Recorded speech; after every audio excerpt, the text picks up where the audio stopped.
Joining us today, we have one of the legendary referees of the business, Billy Silverman. Billy, thanks for joining us. Hey, thank you very much for having me on. How are you this evening? Doing great, doing great. Billy, you're from the Northeast. It's a hotbed for professional wrestling.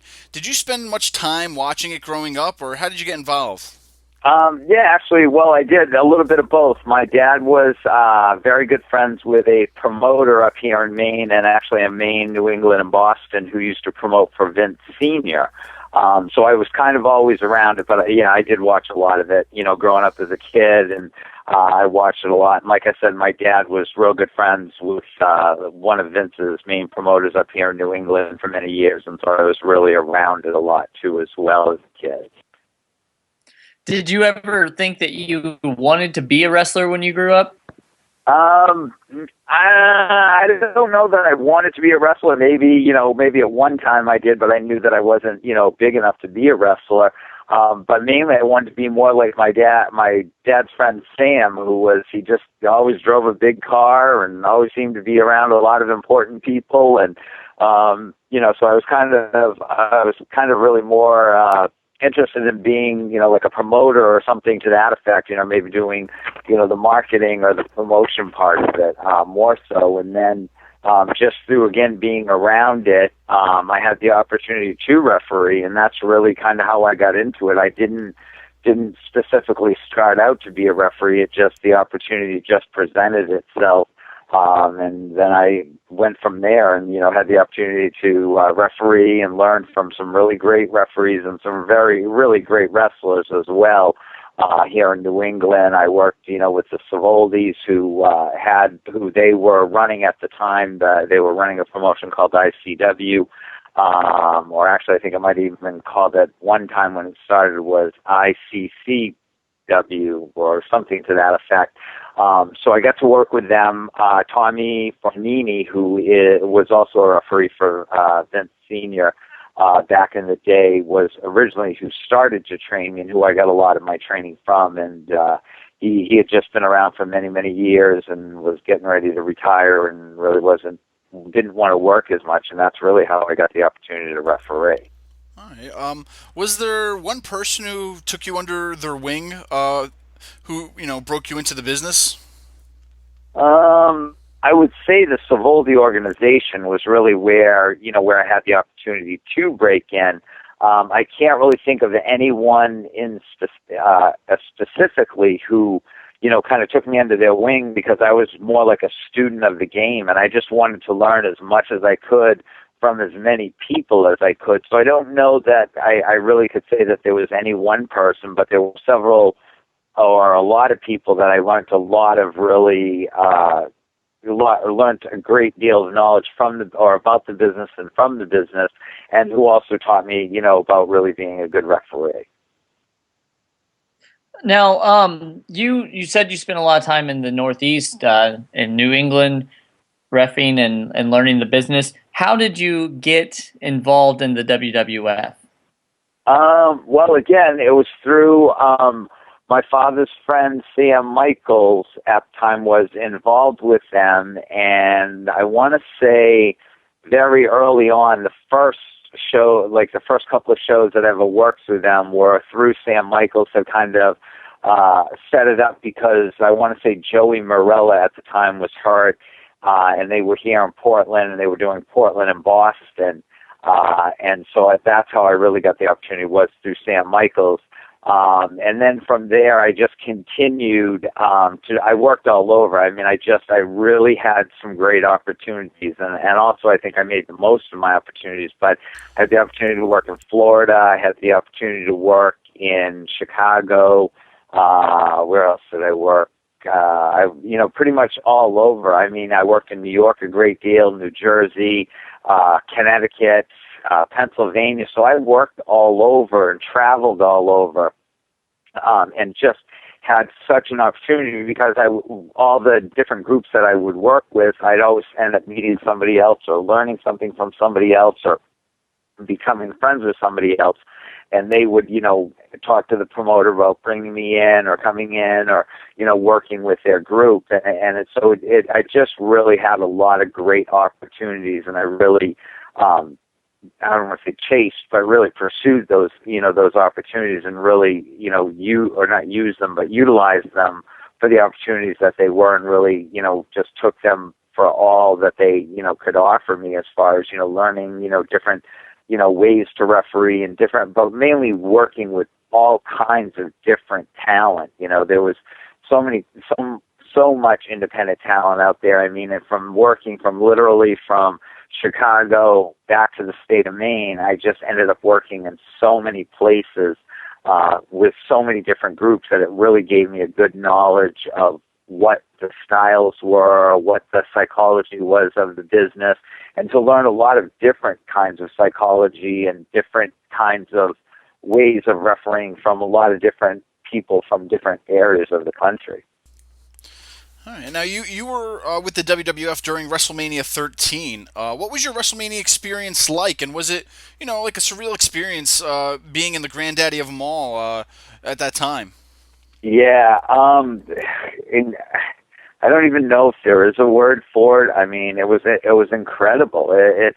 They are the biggest show on earth. I mean, they do it well. It's beyond grand. I mean, everything they do is just grand and larger than life, and they just do it really well. I mean, there's just nobody that can do TV like the WWF or the WWE.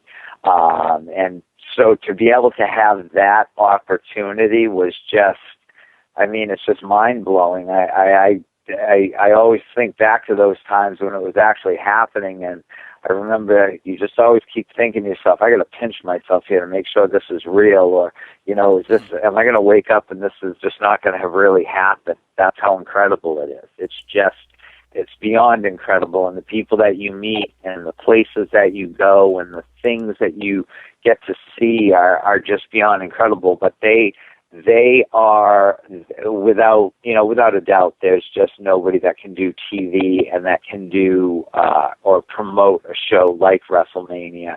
And I don't know that you'd have to see that again in our country or in wrestling. Somebody that could do that type of, could put on that type of a production live, no less, and make it as grand and as spectacular and as incredible as it really is. I mean, you really have to see. I mean, to watch it is incredible. To go and actually be a fan of it and sit in the audience and watch it is incredible. But to be on the other side of the curtain and be involved in it, it takes it to a whole another incredible level that you really can't even begin to explain unless you've lived it. So it's just incredible. It was an incredible experience. It was incredible. It was just incredible. That's I guess the only way I could ever describe it is beyond incredible. That it was an opportunity of a lifetime to be able to really see how it works and how it all functions, and the TV end of it, and the planning and the organizing of it, and just everything that goes into putting on a show that grand is just it's incredible. It really is. Now, you moved on from WWF to WCW, and you were with them pretty much until they closed their doors. What was your initial thoughts going from WCW to the WW, or from WWF to the WCW? Since you just spoke about how great the WWF was your experience there the same, or did it feel like two different worlds? Two different worlds, because the WWF is a wrestling company that has TV, whereas WCW was a TV company, which was Turner Broadcasting, that had wrestling. So they were more of a TV company. They produced all kinds of different TV, and WCW was just one of the many program options that they had within or under the Turner Broadcasting umbrella. And again, not to discount that at all, because it was incredible. I mean, I worked many pay-per-views for them, and many house shows, and many, I was there till the very end. And they do things on a very large scale. I just don't know that they do them as I don't know if they did them as grand as maybe the WWF did, and that I think has always been there. The WWE or the WWF's, I guess, what's the word I want to use? Their calling card, I guess, is just everything they do is very grand and very granular and very grandiose. Excuse me. Whereas WCW was there, they had the best equipment, they had the best of everything. I just don't think that they did everything on such a grand scale as WWF did. And again, I think it's more because WWF specialized in wrestling because that was their only product, whereas WCW was a company under the Turner Broadcasting umbrella. And not that they didn't do things grand, because, I mean, Eric Bischoff was definitely a great wrestling mind and did everything for WCW, basically, and brought it to what it was. I mean, to be so incredibly, to be able to compete against the WWE and actually beat them many times on a weekly ratings basis was incredible.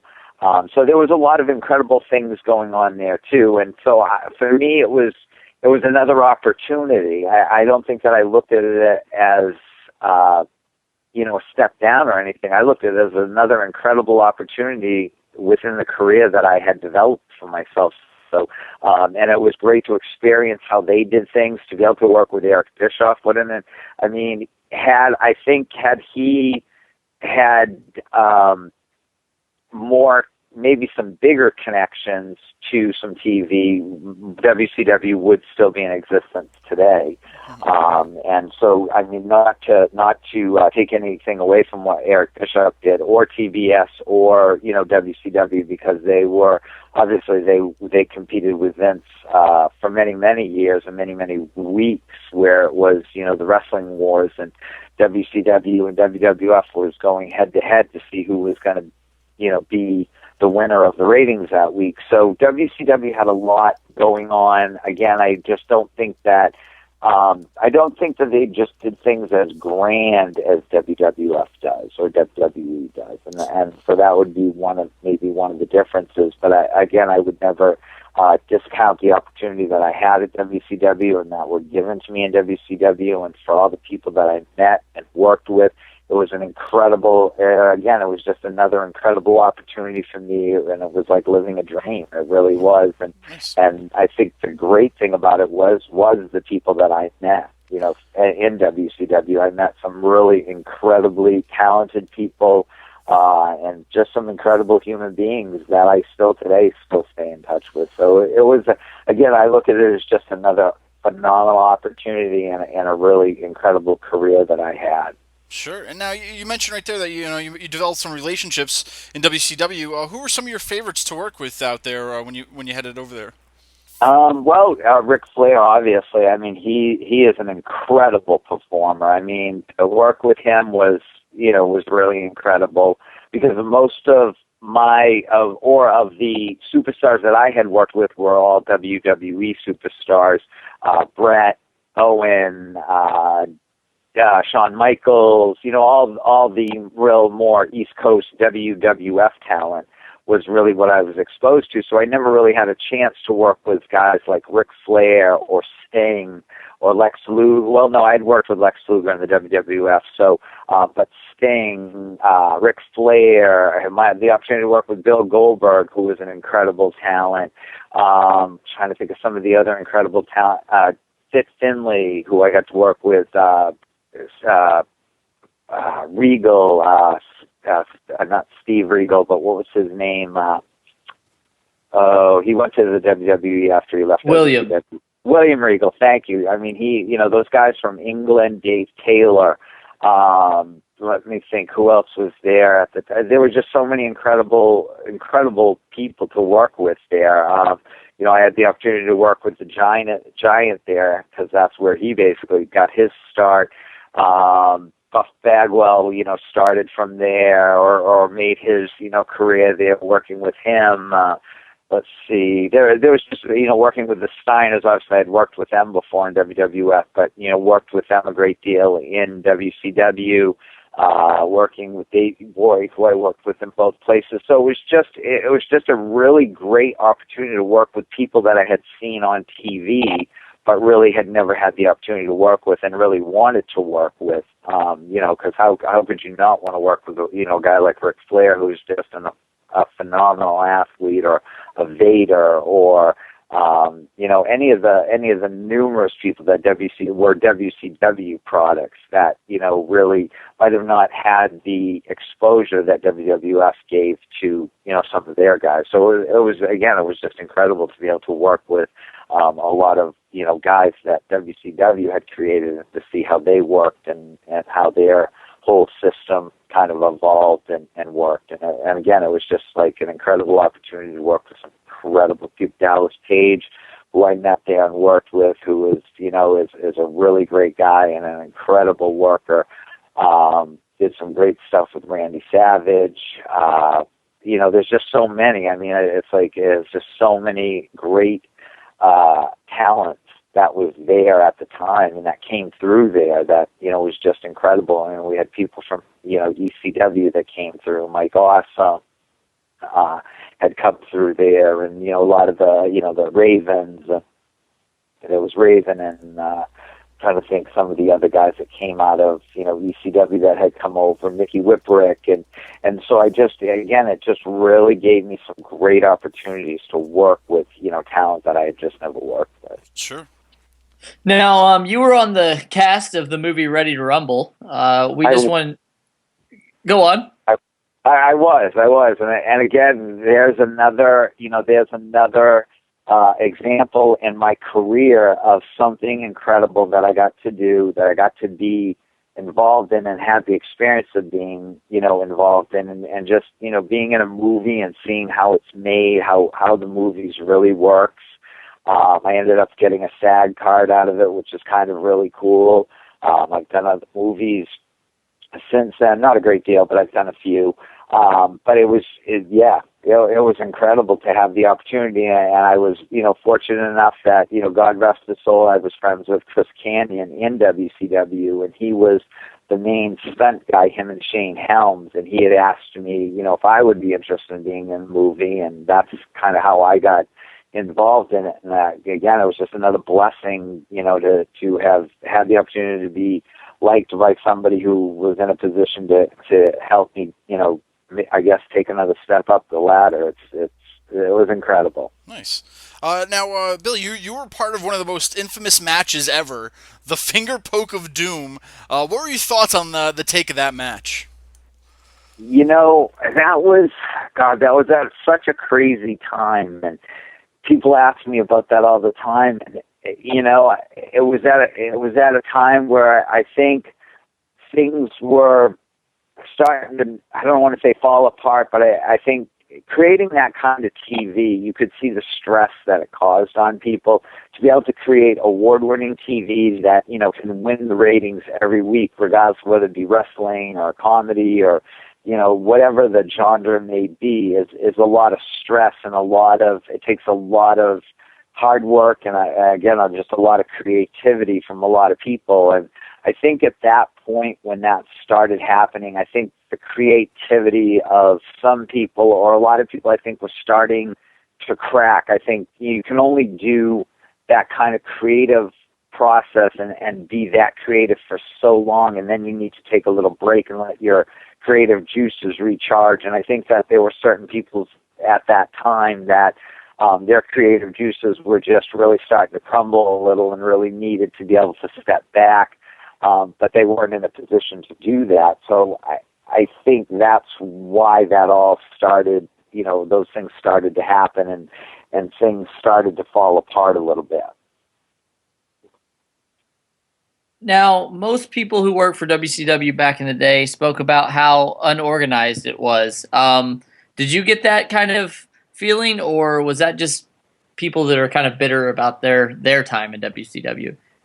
Well, I don't know. I guess maybe I kind of looked at it a little bit differently. I looked at it like, I was very happy to be there and to have that opportunity and to have the position or to be put in the position that I was in.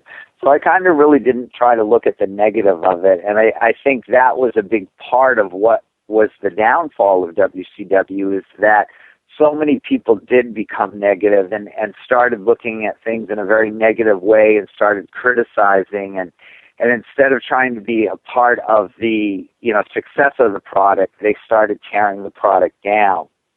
And that, I think, was ultimately what helped lead to the demise of WCW. So for me, I mean, was there some more disorganization? Absolutely. But there's disorganization in any process or any any type of promotion or running of TV. I think it just can't run that smoothly all the time as much as you would like it to. So for me, I tried to look at the positive of it, and tried to really look at it about how blessed I was and how lucky I was to have those opportunities to be a part of that whole incredible time that happened in the wrestling, business. So for me, again, I looked at it a little bit differently. I tried not to look at the negative of it, because I really try to remain positive about things, and I try and look at things in a positive manner, and I did that with that. And again, that's why I think I was there till the very end, because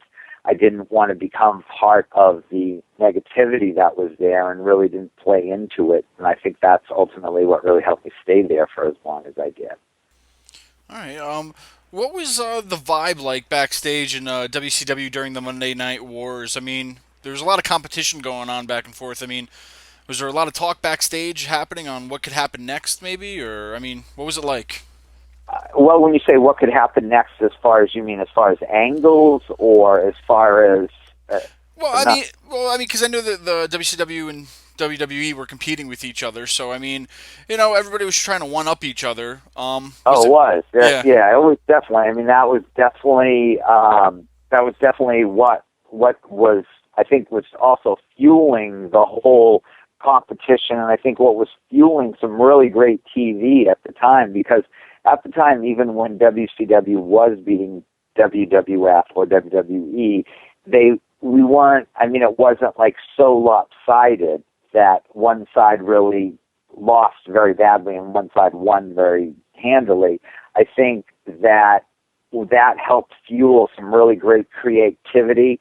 I know, they had the Raw show on in the back at WCW, and I know they used to do the same thing at WWF. They'd watch see what they're doing over at Nitro. So it really fueled some great competition. Was it very stressful? Yes, because of course everybody wants to stay on top. To beat Vince McMahon obviously is not a small feat, to say the least. And Eric Bischoff, was able to accomplish that goal, even though it was for a short time. To be able to do that is quite a feat, and I'm sure that's something that Eric really holds quite close to him as a real accomplishment in his life and just within the TV and wrestling industry. And so, there was always, always buzz about what they're doing, what we're doing. Obviously everybody's trying to, keep the other one from knowing what the other one is doing, but obviously because a lot of the wrestlers know and communicate with each other, I think sometimes that made it difficult. But there was some real incredible stuff going on, at the time, and there was some real good energy, and I think there was some real rivalries going on, and I think Eric was just really. He was a very competitive man, and I think that competitiveness and his ability to be able to achieve those competitive goals that he set for himself really fueled him as well to make Nitro and WCW what it was. Now, it's no doubt that you've been a part of a lot of really interesting things in the world of professional wrestling. Are you still an avid wrestling fan today? Do you watch any of the wrestling that's on TV? I do. I can't say that I watch it a super lot. But I follow bits and pieces of it, and I follow it on the internet more, I would say, than I do on the actual TV. I have to say, I just saw a TNA ran I want to say it was the best of 2014 maybe, or some kind of best of show, and I was actually quite impressed with it. I was like, wow, they did a great job with it. I think that they kind of fell into the WCW situation where you didn't always have the right people in the right positions, I think, to make it continue or to help it to be continually be successful. And they tried to get, I think, too big, too quick. But they have some good stuff going on down there. They've got a great director. His name is Keith Mitchell. He was with WCW. He's an incredible director. So they've got some good things going on. And I mean, I'd like to see them maybe get a better TV as far as a station, so that they could really showcase some of the stuff that they have there. Because I think they've got some really great talent. I think they've got some really good things going on. I think what happened to them was they tried to capitalize on a lot of the older stars without developing and keeping their youngest stars going, and that's what I think really hurt them ultimately. Mm-hmm. So hopefully, though, it's a great place for people to get a chance to work and to be seen on TV. So I hope that I hope Dixie's able to continue to be successful. Obviously, the WWF will or the WWE. Well, I don't ever foresee them not being successful or being the number one company, but I hope at some point maybe there is somebody that can come back into the picture and develop a company that could compete with WWF and WWE, because I think that's good for everybody. Mm-hmm. That competition just brings out the best in everybody, and it makes everybody have to work that much harder to succeed and to be on top, and that's good. That would be good for the wrestling industry as a whole. Definitely. Now, you've been a victim of hazing in the locker room. You have been pretty outspoken about it over the years. Do you think it still happens today, or is it just maybe a thing of the past right now? I don't know. I mean, I'm not there presently, so I don't know, other than what I hear from various people about different things. So I don't know. It's something that happened. It's, why it happened, I don't know. I'm not bitter about it. I'm not angry about it. Do I think it still happens? Absolutely. Probably a lot less than it did. But I think that it's just the nature of the beast sometimes with, some of the cast of characters that you have involved. So yeah, that was a part of my career too. And that's okay, because again, everything happens for a reason. And I have had the most incredible opportunities and the most incredible career that anybody could ever, even beyond imagination, could ask for. So for me, even though that happened, and I learned a great deal of things from that. So again, I guess I look at it as a very a good learning experience, and for whatever reason everything happens for a reason. I don't know that it happens all that much now. I think it's more of a WWE thing, because I never really saw it happen in WCW. I don't believe it goes on in TNA. I don't know. It could. But, I think, again, I just think it was something that happened, and, for whatever reason, and everything happens for a reason. And, so I guess that would be how I would explain that or talk about it, in that, I don't hold any ill will towards anybody, or anything. So, and again, I've had an incredible career. I still do, personal appearances. I still work on occasion. If somebody, wants to book me and pay my price, then I would definitely go work, and have done that and still do that on occasion. So again, I just look at it like I've had the most incredible career of anybody, and of what anybody could ever expect it to be. It's just been that and more. Mm-hmm. Now, there's a lot of people that want to become a wrestler today in this world, but I don't know if there's a lot of people that are out there that maybe have thought about becoming a referee. Do you have any advice for people who may want to follow your footsteps and become a referee? Yeah, I mean, first I say to anybody, and I tell all the young refs that I meet and talk with, is I worked all over. I mean, sometimes I got paid, sometimes I didn't.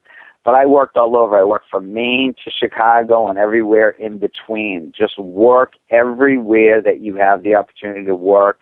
Present yourself. And I always said to myself, whether I worked in front of 5 people or whether I worked in front of 5,000 people, I still went out there and worked the same, gave it as much as, I had, presented myself in a very professional manner, the appropriate attire and, wearing ripped pants or, things like that. You present yourself at all times, whether you're in front of 5 people or whether you're in front of 5,000 people. Present yourself like you're in front of 5,000 people and act like that professional and just listen. Do a lot of listening and work everywhere that you can and ask a lot of questions and, just travel and it's not easy. It's not easy to get into and, I would strongly advise I wasn't trained as a wrestler, even though I was kind of trained bits and pieces by people so that I knew how to take bumps and stuff. But I would say get trained as a wrestler as well. You know what I'm saying? So that you can help the promotion as a wrestler if they should need you, and you can also be a referee as well. And I think that by knowing a lot more about the wrestling business and about the moves and the psychology, that can make you a better referee, because there's just so many times when, and not so many times, but there's a lot of times when I just see referees out there that just are not properly trained or that are thrown out there too quick or that just don't understand the psychology of the business and how it all works. And so I struggle with. So I would say just definitely work as much as you can, meet as many people as you can, and if you get the opportunity to be trained as a wrestler, train to be a wrestler, or at least learn to take good bumps. All right, now you are a New England Pro Wrestling Hall of Famer, and you will be returning to FanFest on June 27th in Providence, Rhode Island. What's your favorite part about events like these? Wow, it's this is like when I was I guess nominated or picked to get this honor bestowed on me. It was what an honor. I'm just so grateful and honored that Joseph Bruin and his organization thought of me to honor me for that, and just the fact that I was a referee, because a lot of times referees don't get the recognition or get recognized for as much as they do, because I say in the wrestling business, it's a baby face, it's a heel, and it's a referee that make a great match.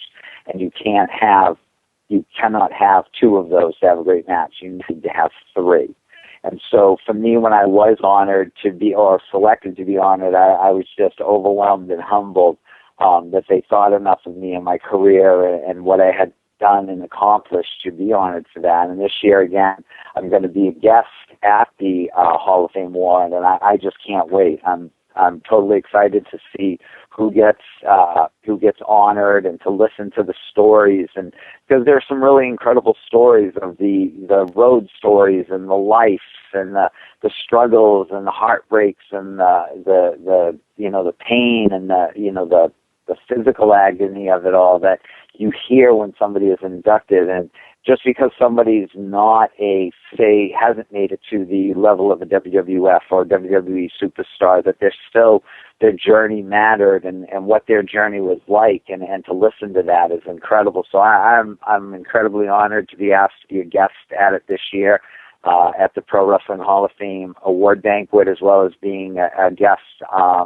signing autographs and being a vendor at the event in the afternoon as well. I'm just completely honored and excited, and can't wait to see some of the great talent that's going to be there that I know a lot. A lot of those people I've worked in the ring with and haven't seen for many years. So it's going to be a great opportunity. And well, every year they seem to do.